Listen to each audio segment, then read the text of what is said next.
வணக்கம். பைபிளை முழுவதுமாக வாசிக்கும் நம் லட்சிய பயணத்திற்கு உங்களை அன்புடன் வரவேற்கிறேன். இன்று நாம் 2 சாமுவேல் 4வது அதிகாரத்தை வாசிக்க இருக்கிறோம். இதுவரை நம் மொத்த நூல்களில் 22.7% நூல்களை வாசித்து முடித்துவிட்டோம். இன்னும் சில நூல்களை முடித்தால் நம் பயணம் வெற்றிகரமாகும். இன்றைய வாசிப்பின் மூலம் அந்த இலக்கை இன்னும் முன்னோக்கி நகர்த்துவோம். வாங்க தொடங்குவோம். பெகோரில் இஸ்ரயேல் மக்கள். இஸ்ரயேல் சித்திமேல் தங்கியிருந்தபோது மக்கள் மோவாபின் புதல்வியரோடு முறைகேடாக நடக்கத் தொடங்கினர். அவர்கள் தங்கள் தெய்வங்களின் பலிகளில் பங்கேற்க மக்களை அழைத்தனர். மக்கள் உண்டு அவர்கள் தெய்வங்களை பணிந்து வணங்கினர். இங்கனம் இஸ்ரயேல் பாகால் பெகோரை அடிபணிந்தது. எனவே ஆண்டவரின் சினம் இஸ்ரயேலுக்கு எதிராக மூண்டது. ஆண்டவர் மோசேயிடம் மக்களின் தலைவர்கள் அனைவரையும் கொண்டு வந்து பட்டப்பகலில் ஆண்டவர் முன் தூக்கிலிடு, அதனால் ஆண்டவர் கடுஞ்சினம் இஸ்ரயேலை விட்டு நீங்கும் என்று கூறினார். மோசே இஸ்ரயேலின் தலைவர்களிடம், உங்கள் ஒவ்வொருவரும் பாகால் பெகோரை அடிபணிந்த தம் ஆள்களை கொன்றுவிடுங்கள் என்றார். மேலும் இஸ்ரயேல் மக்கள் சந்திப்பு கூடார வாயிலில் அழுது கொண்டிருந்தபோது அவர்களில் ஒருவன் மிதியானிய பெண்ணொருத்தியை தன் வீட்டுக்கு கூட்டிக் கொண்டு வந்தான்.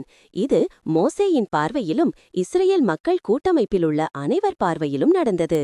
குரு ஆரோன் மகன் எலெயாசரின் புதல்வன் பினகாசு இதனை பார்த்ததும் அவன் மக்கள் கூட்டமைப்பை விட்டு எழுந்து தன் கையில் ஓர் ஈட்டியை எடுத்துக்கொண்டான். அவன் அந்த இஸ்ரயேல் மனிதனின் பின்னே உள்ளறைக்கு சென்று அந்த இஸ்ரயேல் மனிதனையும் அந்த பெண்ணையும் சேர்த்து அவள் வயிறு வழியே ஊடுருவ குத்தினான். இதனால் இஸ்ரயேல் மக்களிடையே கொள்ளை நோய் அகன்றது.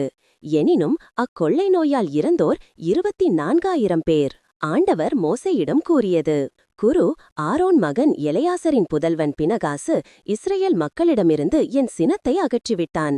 நான் அவர்கள் மீது கொண்டிருந்த அன்பின் வெறியை அவனும் காட்டிவிட்டான். ஆகவே என் பேரார்வத்தால் இஸ்ரயேல் மக்களை நான் முற்றிலும் அழித்துவிடவில்லை.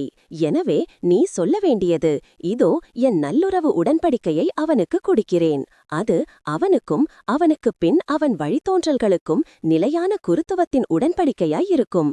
அவன் தன் கடவுள் மீது பேரார்வம் கொண்டிருந்ததால் இஸ்ரயேல் மக்களுக்காக கரை நீக்கம் செய்தான். மிதியானிய பெண்ணுடன் சேர்த்து கொள்ளப்பட்ட இஸ்ரயேலன். இவன் சிமியோன் குலத்தை சார்ந்த மூதாதையர் வீட்டுத் தலைவனான சாலூவின் மகன். கொல்லப்பட்ட அந்த மிதியானிய பெண்ணின் பெயர் கோசுபி. இவள் மிதியானில் மூதாதையர் வீடொன்றுக்கு தலைவனான சூரின் மகள். ஆண்டவர் மோசேயிடம் கூறியது, மிதியானியரை தாக்கி அவர்களை வெட்டி வீழ்த்துங்கள். ஏனெனில் அவர்களும் தங்கள் சூழ்ச்சிகளால் உங்களை ஏமாற்றினார்கள். இதனால் பெகோரை முன்னிட்டு மிதியான் தலைவனாகிய அவர்கள் சகோதரி கோசுபியின் காரியத்திலும் அவர்கள் உங்களை கெடுத்துவிட்டார்கள்.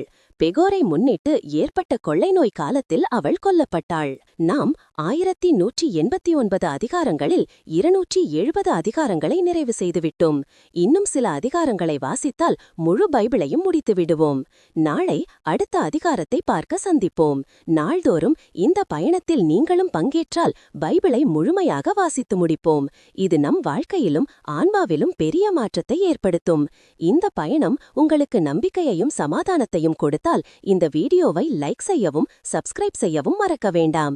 பகிர்ந்து மற்றவர்களையும் இந்த பயணத்தில் சேருங்கள். நாளை மறக்காமல் வாருங்கள்.